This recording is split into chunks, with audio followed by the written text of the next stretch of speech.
So there is a ton of laptop news hitting the net today, but I was lucky enough to get my hands on the 2021 Acer Nitro 5. This is a fan favorite. Acer usually prices this just below $1,000 and packs a lot of performance inside of it.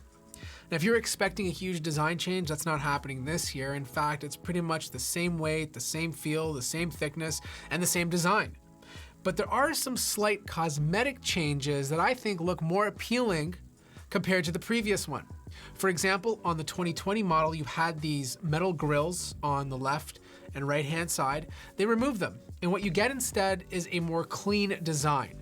You have these lines going towards the top of the lid, but overall the laptop just looks stealthier. I also find that Acer is starting to remove the red accents, at least a little bit more every single year. If you remember on the previous model, the hinge was completely red. Now it's black with just the lettering in red. The port setup is very familiar. On the left-hand side, you have an RJ45, 2 USB ports, audio jack, and then on the right-hand side, full-size HDMI, USB, and USB Type-C. This is not Thunderbolt because this is an AMD laptop.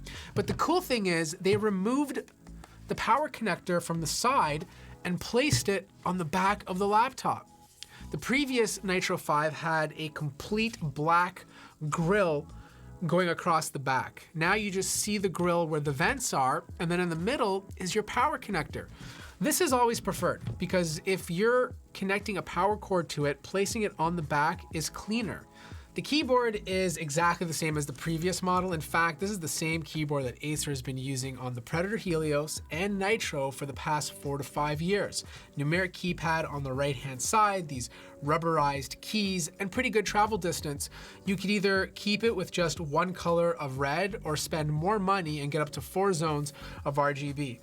The other addition is no more red border around the touchpad. I thought that looked super tacky, so I'm glad Acer removed it from the 2021 model. Now the cool thing is this year you're not stuck with just 144 Hz. You could literally spec this display up to 360 Hz.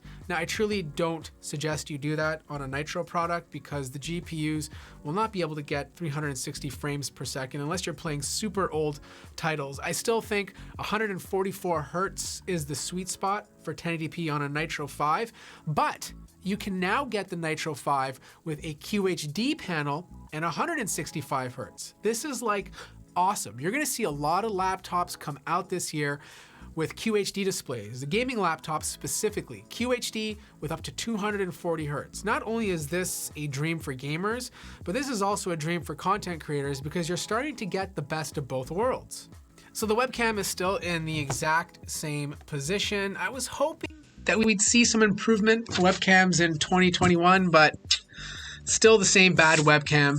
Speakers are still on the bottom of the laptop. I'm gonna wait for my full review to actually test them because this is a prototype unit, so a lot of things are gonna be changing from now until then. Now the biggest update is obviously performance. This is rocking the 5000 series AMD processors. To be specific, my unit is using the Ryzen 5 5600H paired with a GTX 1650. Now yes, the GTX 1650 is still living on, but you can spec this laptop with an NVIDIA 30 series GPU.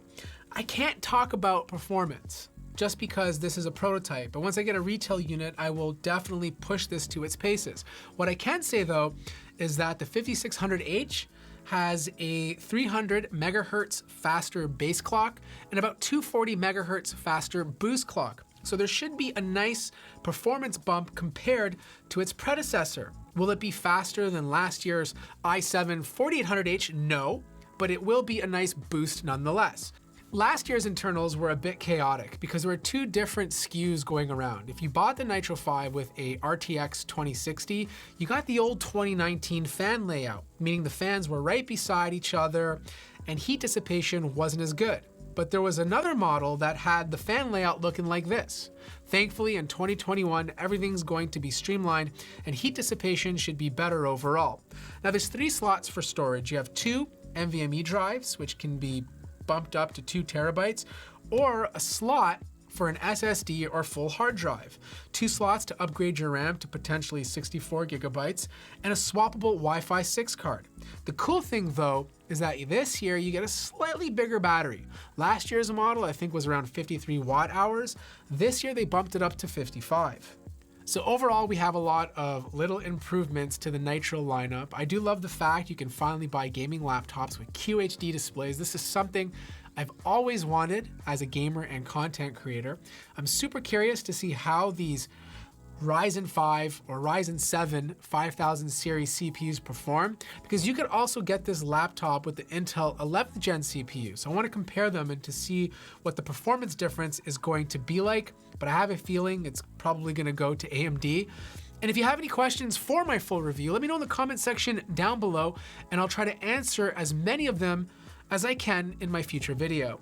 I hope you guys enjoyed this video, a first look at the Acer Nitro 5, because if you did, feel free to hit the like button. If you're new to the channel, subscribe, and I'll see you guys in the next video.